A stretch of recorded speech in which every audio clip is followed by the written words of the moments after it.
Hey guys, what's going on? It's your boy, Big Blue Drew 97 here to talk to you about My Hero Academia, manga chapter 259 titled A Quiet Beginning. And what is this quiet beginning referring to? Oh, you know, just the beginning of the war.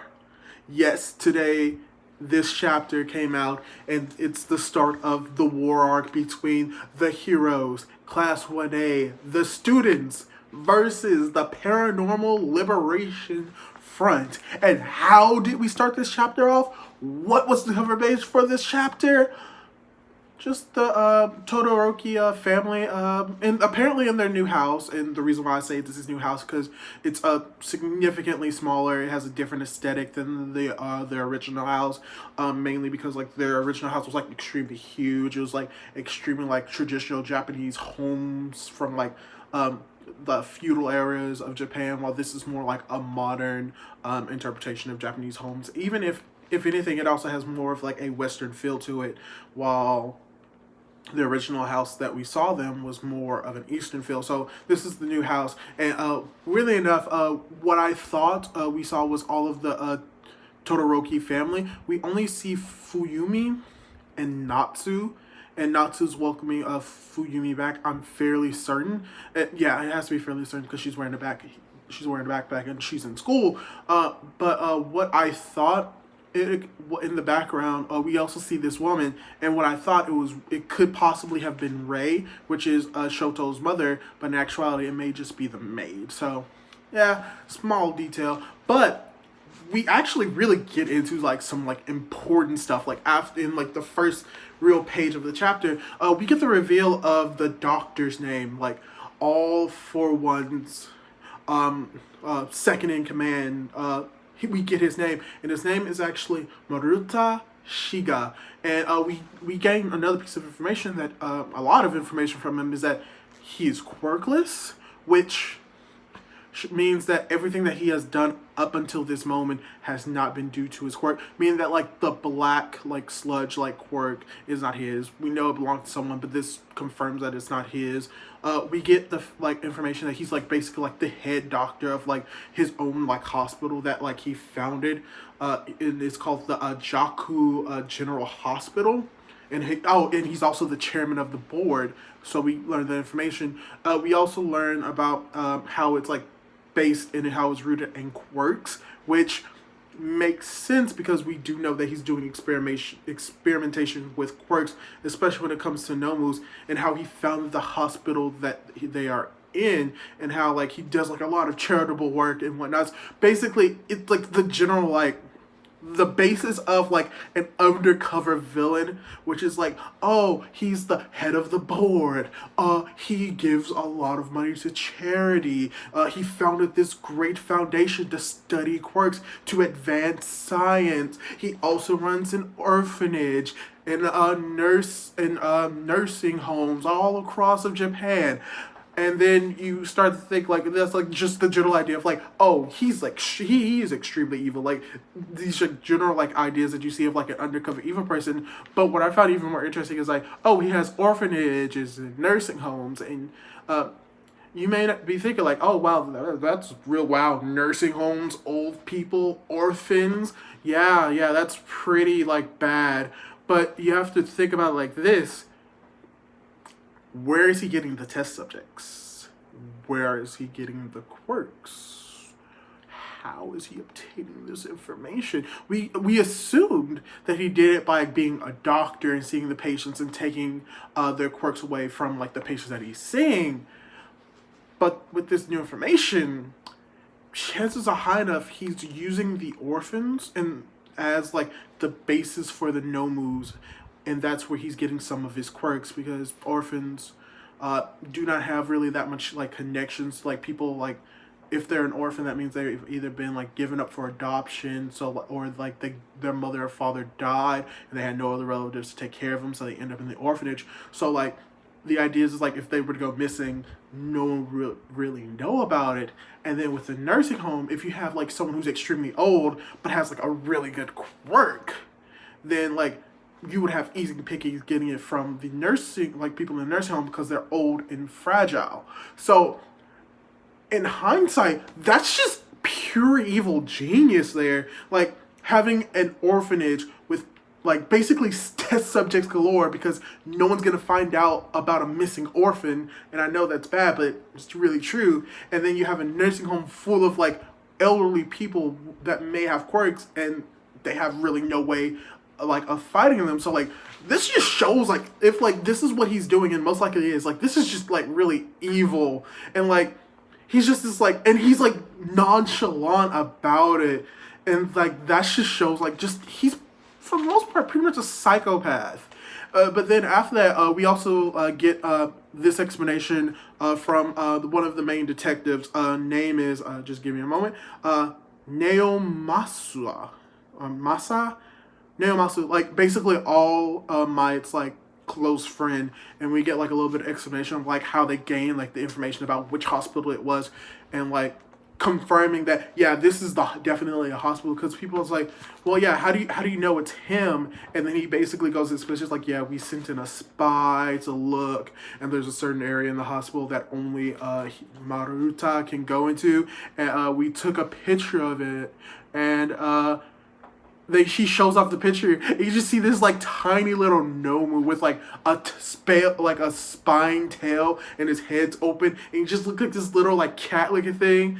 And then one of like the Wild Wild Pussycats, she's like, oh my gosh, it's an itty bitty Nomu. And I just thought like, I bet you that's the little thing that like does like the black sludge quirk. It has to be him, because it makes sense, because like he's a roaming Nomu who's just sitting there at the door. If he was like one of like the experimental Nomu, he would probably be in the tank. So he's most likely the culprit for like that black sludge and transportation. And later on in this chapter, they're saying like, yeah, if we find that guy, we can prevent them from leaving and like defeat them in one fell swoop. So I'm pretty certain it's that Nomu. And then we also get the detective talking more about like, yeah, but we can't really get ahead of ourselves. Just like, and then we go through like, he basically goes like, yeah, we have to remember the events and the traumatic events of Hosu and Kamino, where All for One and All Might had their final clash, and then when the Liberation Army like just destroyed that entire city, and like they talked about and the League of Villains and Shigaraki and the Paranormal Liberation Front, and he's like, we gotta take them down all at once right now. And then we get a cut to like an entire spread of like a lot of the heroes that we've seen. We see Fat Gun, we see Orca, we see Edgeshot, we see Mount Lady, we see Midnight, we see Kamui Woods, and even the big background for a few people, we see some Mentos, we see Miss Joke, we see even like Mad Dog, we see like just a lot of these like characters that like we've experienced, like who we've like seen like small tits and small like cameos from. They're all here. Literally all the heroes are here, including the students, where we get specifically, we get Kaminari Denki, we get the Mushroom Girl, give me a second, I wrote down her name, Kanoko Komori. We get the Mushroom Girl, and we also get Tokoyami. And with Komoko, she's basically like talking to Midnight, because we have to realize that she's still like novice hero. She's like yo, should we really be here, Shroom? She makes a shroom joke because she likes mushrooms. Shroom away. Shroom away. But yeah, like she's talking about like, yeah, wow, like we're like, are you sure we should be here? Like the League of Villains, they were after us. Like, is it like she basically just comes as like basically like, should like the class of 1A or like the class of UA be here, because weren't we their targets? And there's like, and then Midnight's like, yeah, they've gotten powerful, and like it's like they say Midnight Sensei, and it's like, yeah, they've grown a lot more powerful, to the point where it's like they're not just a threat to y'all, they're like basically a threat to the way of life. And it's like, but don't worry, that you just need your help for this intel stage. So basically, like they're just gathering information at this moment just to make sure. So basically, Midnight is saying like, no, don't worry, it's okay, it's okay. We're just gathering intel. Most likely than not, you're not gonna fight. And then we just see like Denki just on the side, just looking like, I miss my class 1A pal. He misses like everyone in class 1A. And he's just like screaming, and I'm like, oh come on, Denki. But like with this scene, like when I first saw it, I'm like, are you confirming that like he is like the infiltrator? Which, here's the thing, like everything is being set up to a point where it's like everything's gonna go smoothly. But knowing like how stories work in a situation like this, the chances are high enough we're gonna get revealed on who the UA traitor is in this arc, because chances are high enough the villains are gonna be ready for it. Even though like there's like a little bit of like contradiction to like what I'm saying later and literally at the end of the chapter, but I'm fairly certain that when it comes to this arc, we're gonna know who the UA traitor is. Like that's just gonna be guaranteed, because this plan seems to be going off without a hitch. That's normally like the fall before the storm, like where like everything goes great and then everything just goes to ever loving shit. But then we also see, but as like Denki is screaming, we get a Reddit spread of like more of like the specific students, and that's farther in the back, which are like similar to like probably the second wave, like just in case the heroes die, they'll be the ones to like take up the slack. And then we get Ed shot talking about like, yeah, we're gonna make sure that none of them are able to get away, not even the mouse. And then we have Fat Gum, who asks like the important question of, wait 1 second.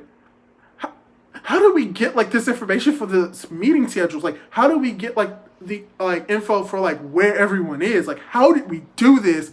And then we immediately cut to the detective Namasu and Endeavor talking, and Endeavor just makes this like offhand comment. It was like, was it him? Did he figure it out? Was he the one that figured it out? And then Nafumo is like, that's classified. Oh, by the way, I don't know who him is. And like we all know, and Endeavor knows that it's Hawks. And he has this like small monologues like, I did what you told you, Hawks. Like I like bolstered our numbers. Like I made sure that those kids were ready. And it's like, let's go. And then after that, we cut over to just like a casual scene in the city where everyone's like, da da da da da. Wow, there aren't that many heroes around. Huh, this is pretty. Oh wait, there's a hero. And then we see like the little like derpy dude. His name is Slide and Go. I don't know his official name, but like we know him as Slide and Go. And he's just looking around like, huh, that's weird. Where are all the heroes? And then you just see just his hand go over his neck, and it's like, oh, I guess you're out of the loop. And we see that it's Death Arm. And he comes out and says verbatim, you backstabbing liberation nut. And he just has this expression. Slide goes just like, like because he realizes like, oh, he's screwed. Like he's gonna get messed up. Like he's like, I know. And then we immediately, all the heroes are like, okay, let's go. Everyone evacuate the city. So we have Deku and his crew, like, who's the evacuation squad's like going in and it's about to evacuate the city. And then all of the heroes burst into the hospital. And it's like, everyone's like, oh my gosh, what is this? And then a little kid is like, oh, it's Endeavor. Everyone's like, wow. And then we have another one of the Wild Wild Pussycat. She's like, yo, everyone, let's go. Let's get out in an orderly manner. And, we all see who I believe is like the spy basically telling him, was like, Endeavor this way, Detective Tsukikachi this way. And then we get to the final 2 pages of this chapter where we just see like the lonely doctor in charge of all of this just walking down the hallway whistling, just and then it just in the background it's like, you're the one, and he's like,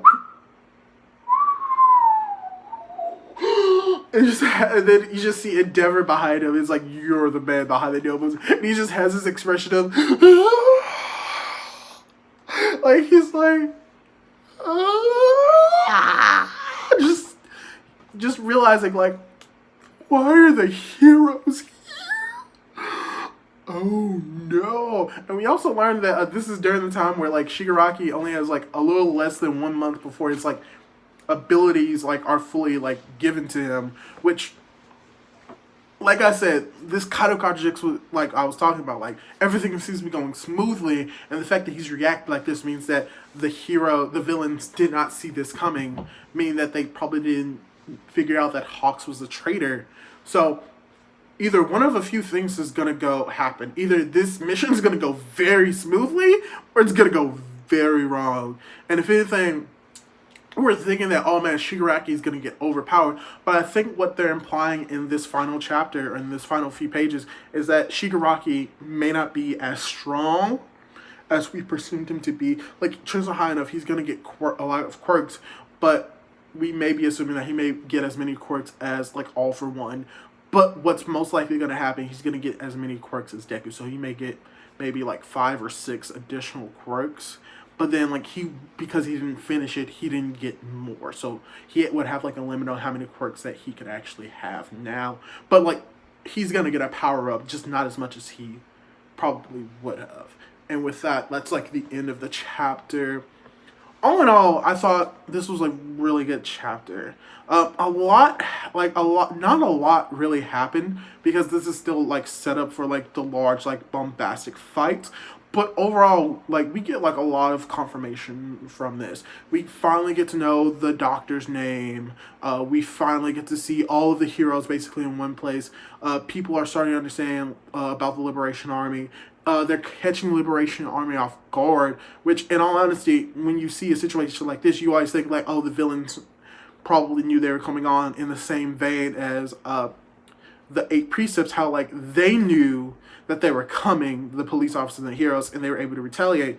This may not be the case, but we don't know. It literally just began, and it also refers to a quiet beginning, because, like, not a lot of things, it's just bombastic, like, loud explosions, like, they just burst in, immediately came in, and it's, like, a quiet beginning, because, like, no one saw this coming, no one heard the turmoil that was going to go, especially on the villain side. So, all in all, really good chapter. Solid 4 out of 5. Relatively speaking, a short chapter. A lot could have been done with, like, a little bit of the pacing of it, and like when it comes to, like, a little bit of, like, understanding, like, if anything, there's, like, a lot of spreads of, like, the heroes, but we really don't get any interactions between them. The only real interactions that I saw was, like, Fat Gum with Sun Eater, and, like, how Sun Eater is still a little bit shy, but, like, there wasn't that many, like, interactions, and I would have enjoyed it a little bit more. And if they're not, like, banter, like, interactions, just, like, being, oh, happy, joyful, it's like, joking, but more of, like, they realize it's like, yo, are you ready for this? Like, yeah, I'm ready. Like, just that type of interactions, because I think that is where My Hero shines, just interactions between all of the heroes, all of the students in class one day. And also, like, just the faces of just, like, complete and utter despair. And with that, I can't wait for next chapter. Hopefully you enjoyed this video. Hopefully you like it. Leave comments, subscribe, and hopefully you'll keep watching my reviews of My Hero Academia. And hopefully I'll be able to catch you guys later. Goodbye for now.